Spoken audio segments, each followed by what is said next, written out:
This is an I Am Listening exclusive podcast. I'm Numi Gildert. I'm Harriet Taylor. And you're listening to Tech Girl Energy, the weekly debrief. Our picks of this week's tech headlines. And what we think of them. We're aiming for 50% informative, 50% fun. Let's dive in.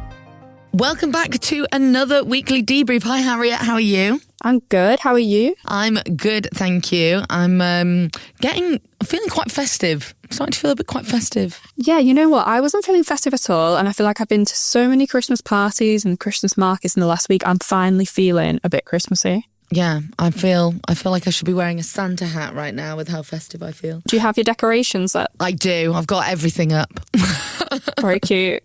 What colour have you gone for? I went for, to match our living room, I went for silvers, whites and blues, which I have to say is very unpopular this year. It took me ages to find baubles in those colours. Maybe that's good though. Maybe that means, you're going to have something a bit different. Yeah, a bit of a trend. I'm here for it. What about you? So last year I had a bit of a nightmare where I left it so late to put up my tree, realised I didn't have a tree because I'd moved house, and went to the shop, and all I had left that I was willing to pay for was black Christmas trees. Oh, wow. So, right. But actually it turned out okay because I decorated it with like sort of green, gold and like, it's not pink, but it's like very sort of baby pinky peachy like baubles. And I've done that this year and it looks kind of like, I don't know, it's not gothic, but a little it feels edgy. very me. Yeah, I like it. It's still like cute though, it. 'cause it's got the pink pop to it. I'll send you a photo after. It's very cute. I love the sound of that. Well, we may be feeling festive, but none of our stories are festive this week. No, none at all. But they're all kind of like really exciting research, new discoveries, new developments in a range of stuff. So let's dive right in with the first one, which is quite big news this week. Google has unveiled their quantum computing chip. So quantum computing it's been kind of like a buzzword for years, really, like this idea that this will be the next step in our computing power. So the idea is that it uses the principle of particle physics to process information or do calculations or anything like that. So it's in a different way to standard computing, which is, just using digital bits of 1 or 0. And what I love most about quantum computing is any article that you read about it, it's like, here's how it works. And then you read it and you're like, I still have no idea. Well, that was about to be my question to you. I was about to say, if the average person that might not have ever come across this before, might not even know what a quantum chip or quantum computer is, how would they understand the implications of this? So I think the kind of easiest way is that you're thinking about stuff at a very small level. So the quantum level, if you've watched the Ant-Man, Quantum Mania, you're talking about ultra tiny particles. And physics at that level acts a bit weird. We don't fully understand it, but things behave differently. And the whole idea behind quantum computing and quantum mechanics is that can you use those features in a cool way or to help solve a problem. So what they've said with this computing chip, to kind of explain it in a way that we might be able to understand it, is they're claiming that this new chip will take 5 minutes to solve a problem that would currently take the world's fastest supercomputer 10 septillion years to complete. And I've never heard of a septillion before, but it's got 3, 6, 9, 12, 15, 18, 21, 24, 25 zeros. That's crazy. So that's a huge, and we're talking about, 25 0 years versus 5 minutes is a huge difference in magnitude.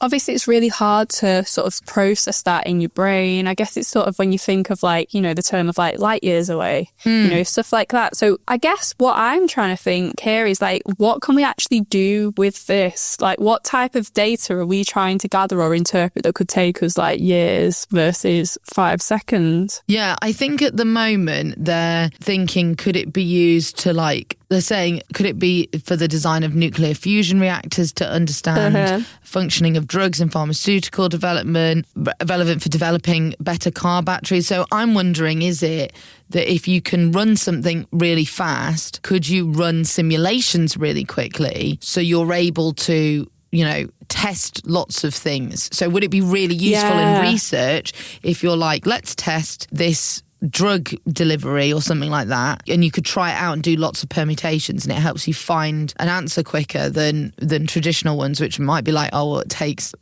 several hours to run. Like, could it be instantaneous, almost instantaneous? Yeah. Well, I guess, I don't know why I've suddenly remembered this, but at uni, did you do the neural networks? I did. Yeah, I did. Yeah. And I can't remember 100% what we did, but I do remember at one point we had to sort of simulate over a population of stuff, and it took a while to run. And that was for something really simple. So I guess if you're doing something quite complex, this could save you a lot of time even at uni. Yeah. So I think it could just completely change the game for computational power.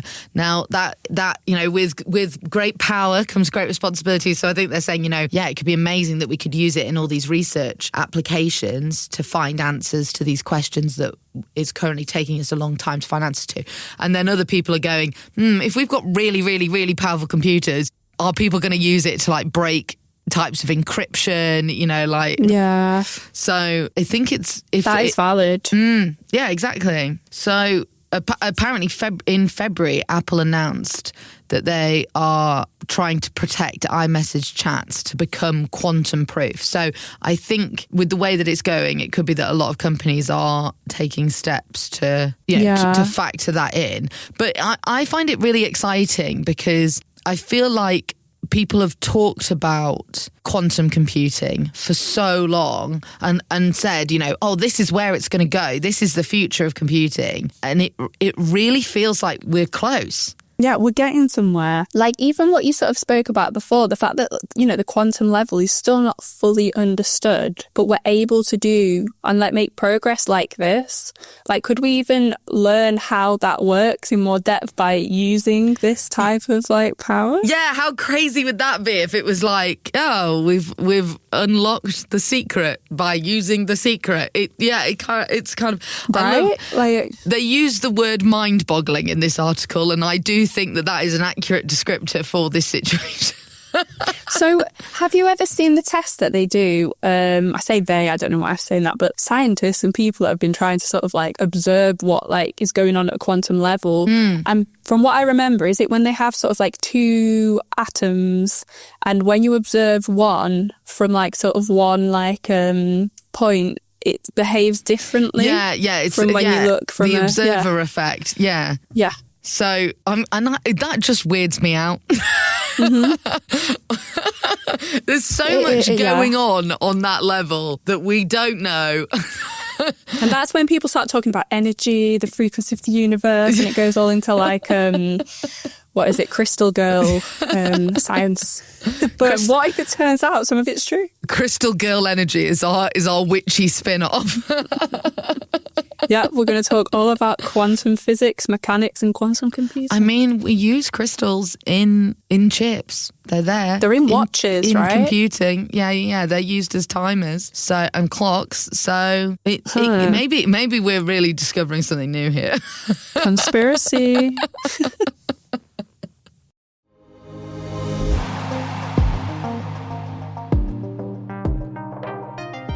The next sort of topic we've got is kind of crystally. Yeah. I think, you're about to say something then. So what was your train of thought? No, I'm good. Sorry. We can move on. I'm good. So the next one that we've got up today is carbon-14 diamond battery could work forever is just the title. Now, if I go more in depth, basically a UK-based team of scientists and engineers have developed the world's first carbon-14 diamond battery capable of delivering micropower for thousands of years. Now, I read that earlier and I was like, what? How does this work? Now, apparently, the battery is using a radioactive isotope carbon-14, known for its role in carbon dating, interesting, to generate small amounts of electricity through radioactive decay. It sounds a bit dangerous, not going to lie, but with a half-life of 5,700 years, I feel like today's a day for big numbers, the isotope could potentially power low-wattage devices almost indefinitely. Yeah, that's kind of crazy if you think about it, because we talk about, this is what I love about engineering is, and it's happening all the time, but the intersection of different sciences, different types of engineering, different industries. When you're at school and you learn, you're in physics and you learn about radioactivity and half-life and decay and everything, you understand it as a concept, and then 15 years later, 20 years later, we're sat here and it's like, this is a thing oh now. my God, you could use it as a battery?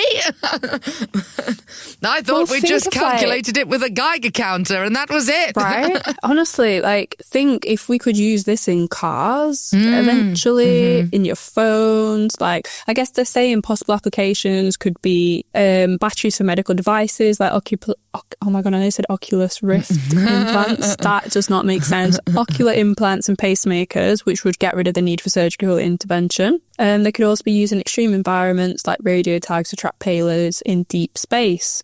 But I feel like every time we come up with a technology like this or a discovery like this, it always ends up being we could be doing it for something that we probably wouldn't experience as a user unless you had a specific use case. And eventually it does filter down into more used stuff. Yeah. I guess the thing here is it is saying microwatt levels of power. So I think if it was to power a car, that's a lot. It's a lot of radioactive material. But if you're talking about low-level power, there is so much electronics now that just has a little bit of power needed for one sensor that maybe this could be used by.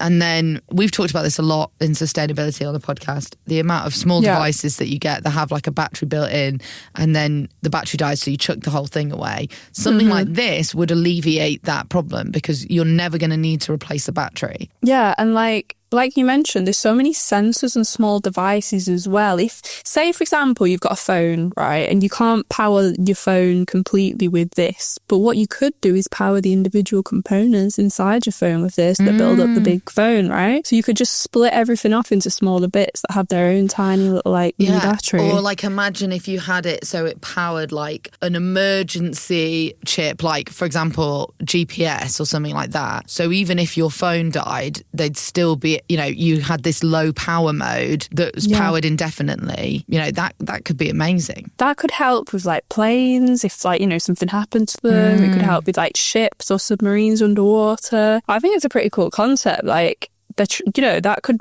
work technically, not forever, but for longer than we are going to be around. Yeah. It's cool. I like it. I could put a GPS tracker on my cat, right? And I'd know where she's gone. And you'd never have to be I've got to catch Brenda now to replace the battery. It's just there. She's just happily catting about. Happily GPS. You know what? I've been so interested. Have you seen those videos, going off topic here, but there's those little miniature cameras you can put on your cat's collar? You could power one of them, maybe. You could buy one of those, power it indefinitely, and then you've got, 24-hour, 24/7 cat stream. Yeah. We're thinking really, really hard about the uses here. Oh my God, Christmas tree lights. Christmas tree lights. I love how the researchers are wow, this is going to be, a breakthrough for medical implants and space, exploration. And we're but have you thought about Christmas trees?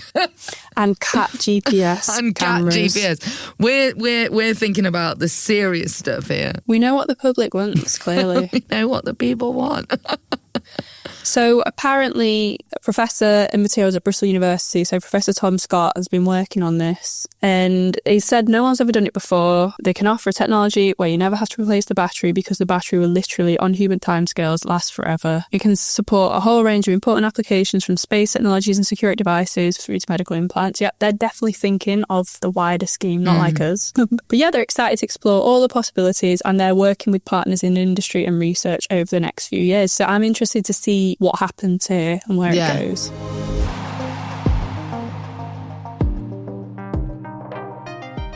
Talking about animals and technology.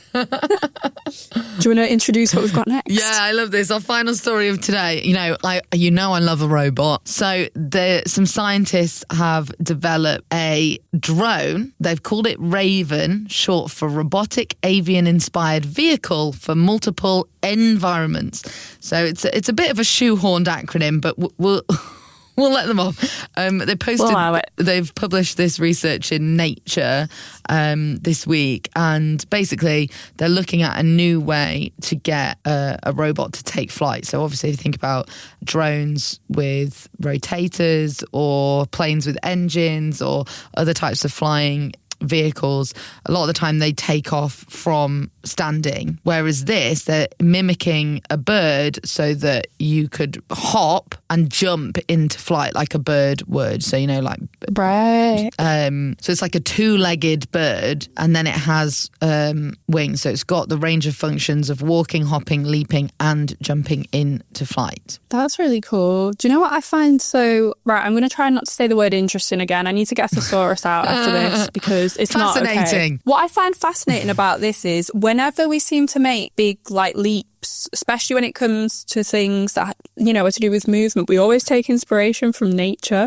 Yeah. I mean, I guess technically we are trying to create a robotic bird, so it is already nature, but it makes you wonder why before they weren't already looking into this. Why now? Yeah, I think, they probably did. They were probably looking at birds and going, oh, well, actually, that's quite an effective way of getting off the ground. It's something that always fascinates me about robotics is we are always drawn back to biology as an inspiration.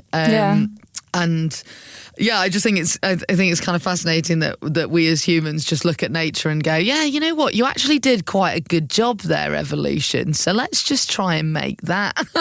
Well, like that Boston Dynamics robot that's essentially a dog, right? Yeah. So it can achieve desired takeoff speed at 2.4 meters per second, which is similar to the bird with similar body mass to the robot. So they have it is really similar in mechanics to its inspiration. It's really cute actually because it's got a little propeller at the front where the beak is, and then it's got these little wings. It does look like a cute little robot bird. But the idea is that you could transition to flight mode quickly and automatically, but also with jumping or something like that, it could be useful for difficult environments, like complex terrains, to be able to have that versatile movement. So we've seen, cool. Boston Dynamics, they've created that, I think it's called Dogbot or just Boston Dog. Yeah. But they've created that robot to be used in complex terrains in military applications. So, are we going to see this bird bot get adopted to get that treatment for a similar thing? But I personally think it's really cute. I would just have one as a pet. Yeah. I think it's cute. I wouldn't be surprised if at some point, hear me out. Do you remember jetpacks? They were all the rage. They never actually happened, but they always used to be in computer games. I always used to find them in GTA and just get about with one on. Do you think the more drones become, I'd say common, but they're not going to become common. The more drones become more widespread, eventually we'll see them move on to sort of be developed for the human body. You know, how we've got the vision, we spoke about the AI glasses before, we've got Oculus Rift, stuff like that. Do we think at some point someone is going to attempt again to create some sort of, I don't know, technology we can wear to aid us to travel around? If someone wants to make some robot wings, I will wear them. She'll wear them on the Victoria's Secret fashion show as well. Imagine, that would be such the greatest launch. That would be so good. And imagine if they just flew in and then landed. Oh, that would be... And then just strutted their stuff. Yeah, immaculate. That's one way to get girls into tech, let me tell you. Yeah. Doing the Lord's work here. I love it, yeah. Sign me up. If anyone wants to prototype them and they need a tester, I'm here, I'm available. I don't think Victoria's Secret would have me for the show because my modelling career very limited. But Harriet, we'll do Fenty or Savage. You've modelled before, haven't you, Harriet? I have in my younger days. So maybe I can give Harriet a call if you're listening. I'll model your wings. A fake tan just for the thing. What kind of would you want though? I kind of would want them to look like, like angel bird wings. If they were I was about to say. If they were just crystal. 2 propellers, that would be. If they could be like diamond, maybe they could use the carbon-14 diamond battery as well, just to give it that little like extra sparkle. I'd like Swarovski crystals, my name engraved in pink. I want the works. Pimpy robot wings. Yeah. 100%. Like, it has to match the catwalk show, obviously. Of course. Like, I'm imagining them in my head now, like maybe using that LG fabric we spoke about on previous episodes. Oh my gosh, it's all coming together. Maybe this is what the purpose of this podcast was, really, all along. It was just us to design some robot wings. Can you imagine if we actually did that as a side project? Because you've got the robotics side. I kind of did wearable tech for a bit and I can code. We just need the right materials. We need an engine. Maybe someone that wants to sign a disclaimer in case they get injured if they're wearing it. I'm joking. But we could definitely make a concept here. Yeah. I'll get sketching. Thanks. Christmas present next year. Thanks so much for listening to this week's episode of Tech Girl Energy, the weekly debrief. You can find us on socials. Where are we, Harriet? We are on TikTok, Instagram, we're on YouTube Shorts, and we're on Threads as well. At Tech Girl Energy is where you can find us. And we'll see you next week. Bye. This has been an I Am Listening exclusive podcast. For more information, head over to our website, im-listening.co.uk.